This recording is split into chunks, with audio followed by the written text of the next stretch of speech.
শুভেচ্ছা জানাচ্ছি সকলকে। আশা করি সকলেই ভালো আছেন। একটা বিষয় আপনাদের সাথে শেয়ার করব। আমার বিশ্বাস যে নতুন প্রজন্মের অনেকেই এই বিষয়টির সাথে পরিচিত না, যার কারণে হলো যে এই আপনাদের সাথে শেয়ার করা আর কি। আমি একটু আগে দেখাই, তারপরে হলো যে দেখাতে দেখাতে বলি আর কি, তাহলে বেটার হবে। এই যে যার কথা বললাম সেটা হচ্ছে এই জিনিসটা, এইটা আপনাদের একটু দেখাবো, আপনাদের সাথে শেয়ার করব।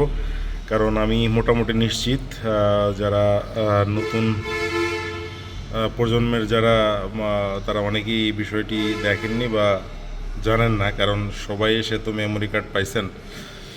এটা হচ্ছে ক্যাসেট, একটু খুলে দেখাই।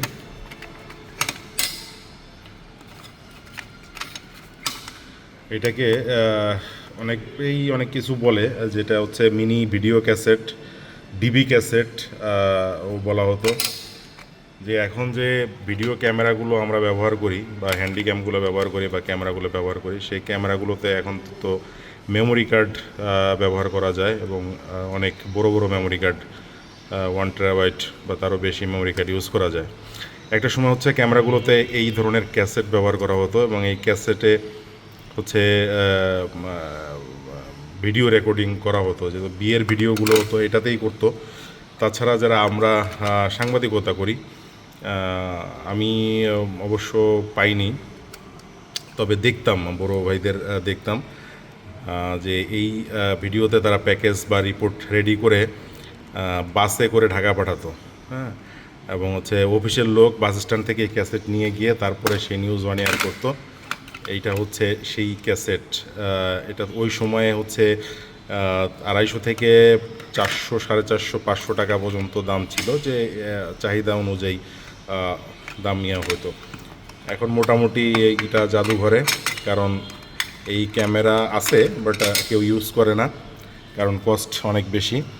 তার থেকে মেমোরি কার্ডের যে ক্যামেরা, সেগুলো সহজলভ্য, এবং আরও অত্যাধুনিক ক্যামেরা চলে আসছে। এগুলো এখন আর কেউ ব্যবহার করে না, অনেকেরই ঘরে পড়ে আছে। এই আমার 2 সহকর্মীর ঘরে পড়ে আছে, আমার ঘরে পড়ে আছে।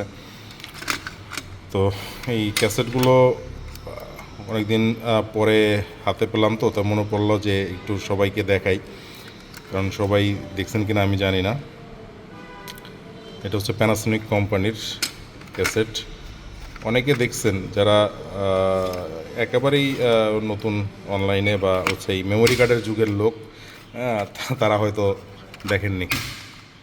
তো এই ছিল আসলে এই বিষয়টি আসলে দেখাইতে চাইছিলাম। ধন্যবাদ সকলকে, ভালো থাকবেন।